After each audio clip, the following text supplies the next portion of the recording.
দ্বিতীয় বিষয়টা হলো যে আওয়ামী লীগ আনন্দে গড়াগড়ি খাচ্ছে। কেন খাচ্ছে? এটা নিয়ে বলব। এর কারণ হলো এই মুহূর্তে যে কক্সবাজারে যে ঘটনাগুলো ঘটছে, রোহিঙ্গাদের ওখানে যে ঘটনাগুলো ঘটছে, করিডোর নিয়ে, সেন্ট মার্টিন নিয়ে যে ঘটনাগুলো ঘটছে, এগুলো সবই শেখ হাসিনা বলে গেছেন। এবং তিনি এও বলে গেছেন যে আমি এই কাজগুলো করলে আমাকে ক্ষমতা থেকে যেতে হবে না। কিন্তু আমি এই কাজ করব না, আমি ক্ষমতা থেকে চলে যাব। এটা সে ২০২৩ সন থেকে বলে আসছে। ২০২৩ সন থেকে বলে আসছে, তো সেই ঘটনাগুলি এখন ঘটতে চলেছে এবং সারা বাংলাদেশ এখন আলোচনা করছে, সমালোচনা করছে, আর কয়দিন পরে বিক্ষোভে রাস্তায় নেমে পড়বে। আর তখন আওয়ামী লীগ আনন্দে গড়াগড়ি দেবে। এই বিষয়গুলো নিয়ে মূলত কথা বলব। অনেকে ভিডিওর দীর্ঘতা নিয়ে বা আমার ভিডিও লম্বা হয়ে যায়, সংক্ষিপ্ত করার কথা বলেন। আমি এই বিষয়গুলো নিয়েই কথা বলব। আপনার যদি ভালো লাগে কন্টিনিউ উইথ মি। আর যদি ভালো না লাগে আসসালামু আলাইকুম। এর কারণ হলো যে সবারই কথা বলার কতগুলো রং-ঢং আছে।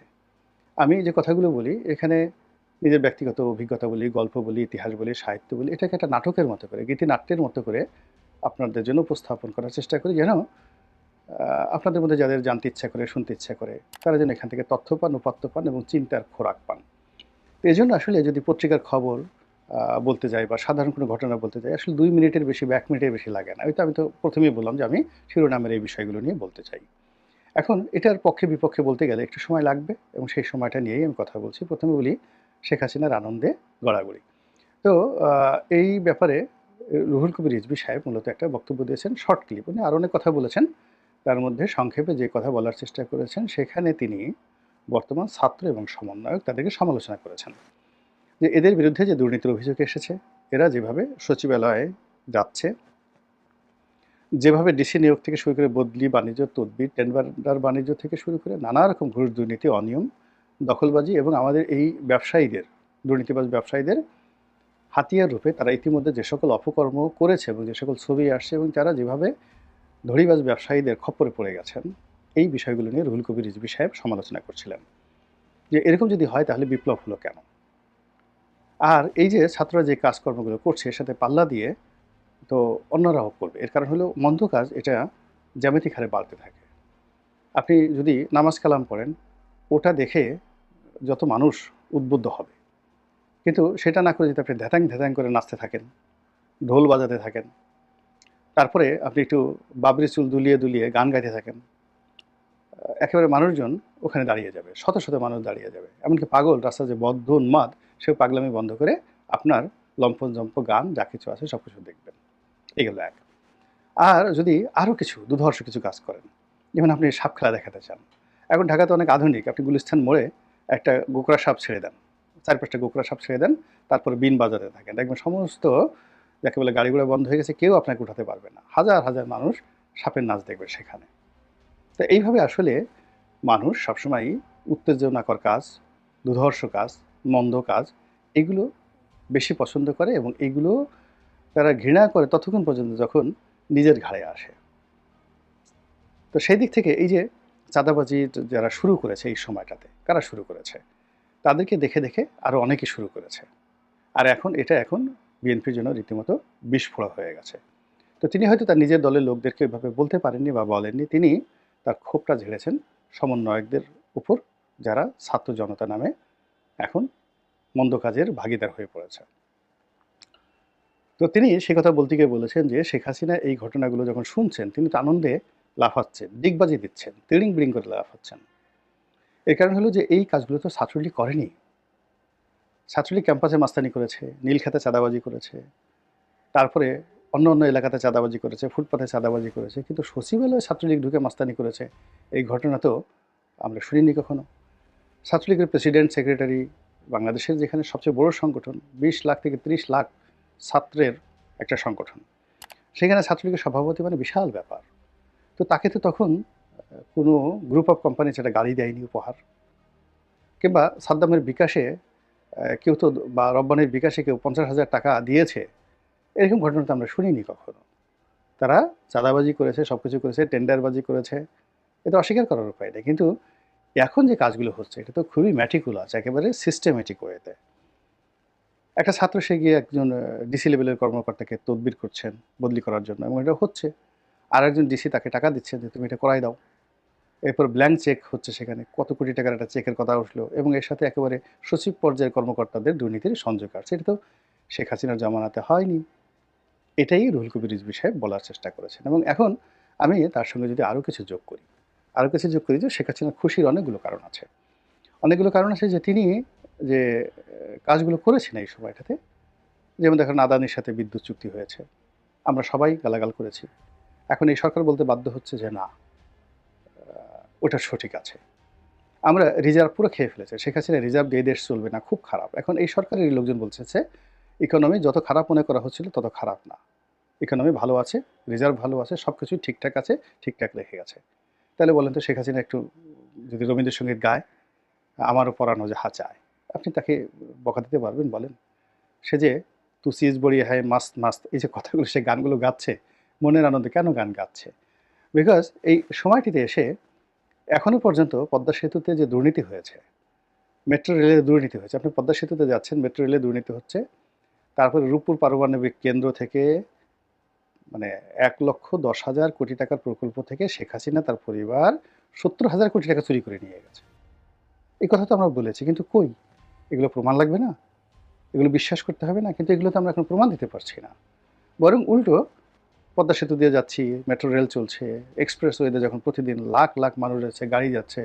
আপনি দেখেন তো কুড়িল বিশ্ব রোড থেকে শুরু করে এসে যখন আপনি মগবাজারে এসে এক্সপ্রেসওয়েতে নামেন গাড়িতে করে, আল্লাহর রাস্তে বলেন তো, খোদার কসম করে বলেন, আপনি কি তখন ডক্টর ইউনূসের কথা মনে করেন, বেগম খালেদা জিয়ার কথা মনে করেন, তারেক জিয়ার কথা মনে করেন, না শেখ হাসিনার কথা মনে করেন? একবার একটু চিন্তা করেন তো।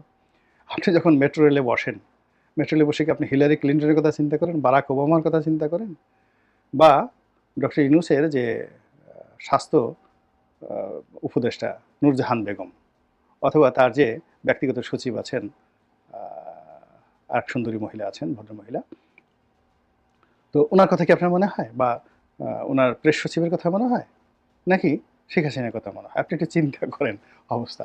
বা যখন সব জায়গাতে গিয়ে দেখে যে পুলিশ কাজ করছে না, তারপরে কোর্ট কাছারিগুলোতে যে যার মতো করে মারধর কাটাকাটি ইচ্ছা মতো করছে, তখন কি আপনার মনে হয় না যে না, এসে একটা শক্ত শাসক থাকলে ভালো হতো, এইগুলোকে আসলে প্যাদানি দেওয়া দরকার, এগুলো পদের উপর বাড়ি দেওয়া দরকার? কিছু লোক আমাদের সমাজে এমন বাড়াবাড়ি করছে এখন এই সমাজেতে এসে, আপনাকে মনে হচ্ছে না যে এদেরকে আসলে দুধ কলা দেওয়া উচিত না, এদেরকে আসলে পশ্চাৎ দেশে বাড়ি দেওয়া উচিত? তো টেকনাফ থেকে তেঁতুলিয়া পর্যন্ত প্রতিদিন লক্ষ লক্ষ ঘটনা ঘটছে, যে ঘটনায় মানুষ শেখ হাসিনাকে স্মরণ করতে বাধ্য হচ্ছে। একেবারে দেখা গেল গ্রামের একেবারে সাধারণ একটা ছেলে এসে যে জুলুম অত্যাচার করতেছে, দোকান বন্ধ করে দিচ্ছে, আগুন ধরায় দিচ্ছে, শিক্ষককে পদত্যাগ করাচ্ছে, কলেজ স্কুল কলেজের লেখাপড়া সব শেষ, ড্যাম, সব কিছু মানে কি সে কীভাবে চলছে, পুরো রাস্তা দখল করে যেখানে সেখানে ব্লক হচ্ছে, যেখানে সেখানে অবরোধ হচ্ছে, ব্যাটারির মানে ব্যাটারি রিক্সা চালক তাদের ভয়ে মানে কি বলবো, মানে থরথর করে পুলিশের বড় বড় কর্তারা কাঁপছে, গার্মেন্টসের কর্মীরা রাস্তায় নেমে তারা পুলিশ আর্মির একজন ব্রিগেডিয়ারের গাড়ি পুড়িয়ে দিচ্ছে। তো এই যে ঘটনাগুলো, এগুলো দেখার সাথে সাথে প্রতি মুহূর্তে আপনার কার কথা মনে হচ্ছে? আপনার কি ডক্টর মোহাম্মদ ইউনূসের কথা মনে হচ্ছে, আসিফ নজরুলের কথা মনে হচ্ছে, নাহিদের কথা, সার্জিসের কথা মনে হচ্ছে, নাকি শেখ হাসিনার কথা মনে হচ্ছে? আর এটা আপনার এই যে মনের যে কথাগুলো, এটা যদি শেখ হাসিনা টের পেয়ে যায় যে তাকে কেউ স্মরণ করছে, সে কি খুশিতে একটু লাখ পাবে না? পিয়ার কিয়া তো ডরনা কিয়া। তো উনি ওইবার তো বলছে তু সিজ বড়ি এক মাসনত। আমার তো মনে হয় নেক্সট বার উনি ভিডিওতে যখন কথা বলবেন, তো পিয়ার কিয়া তো ডরনা কিয়া, আমি তো বাংলাদেশকে ভালোবেসেছি, বাংলাদেশকে পেয়ার করেছি, তো এত ভয় কিসের, ডর কিসের? এইভাবে তিনি গান শোনাবেন, হিন্দি গান শোনাবেন, গেল ওনার কথা। এরপর আসি আওয়ামী লীগের গড়াগড়ি। আওয়ামী লীগ তো আছে, 1% আওয়ামী লীগও দেশ ছেড়ে যায়নি, 99.99% আওয়ামী লীগের লোকজন এখন আছে, হাইয়েস্ট 10% লোক বাস্তুচ্যুত হয়েছে, এলাকা ছেড়ে অন্য এলাকায় গিয়েছে, আর বাকিরা সবই এলাকাতে আছে। তারা বসে বসে তামসা দেখছে, মুচকি মুচকি হাসছে, এবং তুলনা করছে যে না, আমাদের যুগে তো এই জিনিসগুলো হতো বা হতো না। তারা নিজেরা চিন্তা করছে, প্রথমে তারা খুব ভয়ে ছিল, আতঙ্কে ছিল, এখন তারা দেখতেছে যে মাই গড, লোকজনের যে কথাবার্তা, গালাগালি, বা লোকজনের মধ্যে যে অস্থিরতা, কিংবা লোকজনের মধ্যে যে বিশৃঙ্খলতা, বা নতুন চাঁদাবাজ, নতুন জাহেল, নতুন জালেম, নয়া ছাত্রলীগ, নয়া যুবলীগ, এদের কথাই বললাম, নয়া জয় বাংলা, নয়া কাঁঠাল রানী, মানে পিনাকি শেখ হাসিনাকে কাঁঠাল রানী বলে গালাগালি দিয়েছে। এখন এই সময়টাতে মধ্যে কত যে নতুন কাঁঠাল রানী তৈরি হয়েছে, যে কাঁঠাল রানীরা মদ খায় প্রকাশ্যে, যে কাঁঠাল রানীরা মদের সাথে সিগারেটও খায়, সিগারেট খাওয়ার পরে তারা সেখানে যৌনকর্ম করে। তো যৌনকর্ম করে এবং সেগুলোর শত শত ভিডিও ফুটেজ ইন্টারনেটে ছড়িয়ে পড়েছে।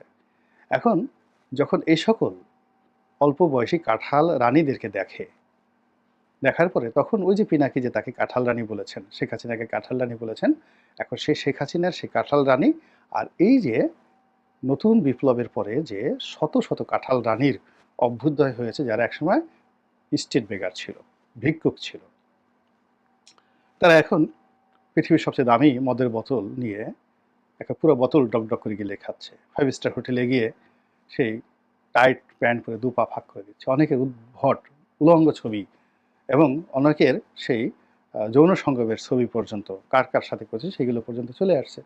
ড্যাম কেয়ার, তারাও কিছু মনে করছে না। তারপরে যারা দেখছে তারাও কিছু মনে করছে না, যারা করছে তারাও কিছু মনে করছে না। কিন্তু আওয়ামী লীগ বলছে না, আরে আমাদের জমানাতে এই সমস্ত ঘটনা ঘটেনি। ওই যে গুলশানে দেখলাম 18-19 বছরের একটা মেয়ে মদ্যপ অবস্থায় সে রাস্তায় দাঁড়িয়ে দাঁড়িয়ে যে অশ্লীল অশ্রাব্য ভাষায় গালাগাল করছে এবং নিজের যৌনতা, নিজের যে ক্রেজিনেস, সেক্সুয়াল পারভার্সন, এটা নিয়ে রাস্তার ছেলেদেরকে যেভাবে গালাগাল করছে, এই দৃশ্য কিন্তু আওয়ামী লীগ জমানাতে ছিল না, একটা সিঙ্গেল ছিল না। অসভ্যতা, অভব্যতা যা কিছু ছিল সবই ব্যক্তিগত পর্যায়ে ছিল।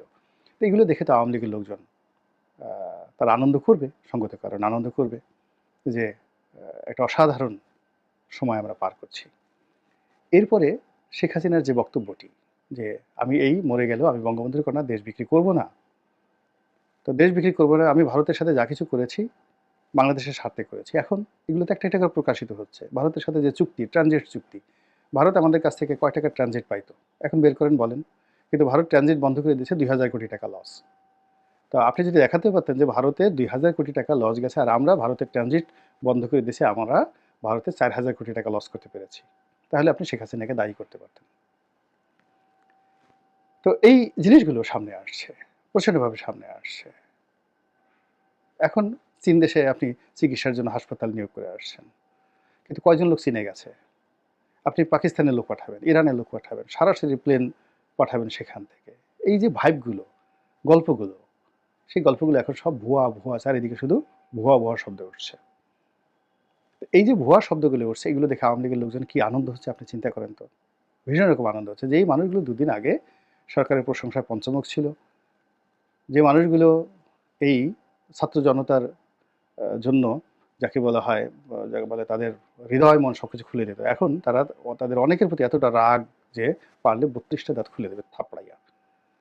এরপরে অনেক পণ্ডিত ব্যক্তি, অনেক পণ্ডিত ব্যক্তি যেমন ফরহাদ মাজাহের, তারপরে আপনার ধরুন আসিফ নজরুল, এখন এই সমস্ত মানুষের যে একটা ভাইব ছিল সারা বাংলাদেশে জুলাই আগস্টের আগে পরে, এখন কোন অবস্থাতে আছে আপনি গিয়ে দেখেন তো, তাদের প্রাইভেট সেফটি অ্যান্ড সিকিউরিটি কি আগের মতো আছে? তো সব মিলিয়ে এই যে একটা অবস্থা তৈরি হয়েছে, সেই অবস্থার কারণে দাঁত বের করে কিলবিল করে আওয়ামী লীগের লোকজন হাসার সুযোগ পেয়েছে। আর আরও অনেক মানুষের মতো আমরা যারা এই সামাজিক মাধ্যম ব্যবহার করে, গণমাধ্যমে লিখে জনমত তৈরি করেছিলাম শেখ হাসিনার বিরুদ্ধে, আর এদেরকে আমরা আবাবিল পাখি হিসেবে গ্রহণ করেছিলাম, বুঝতে পারছেন আমাদের অবস্থা কতটা নাজুক অবস্থায় পৌঁছে গেছে।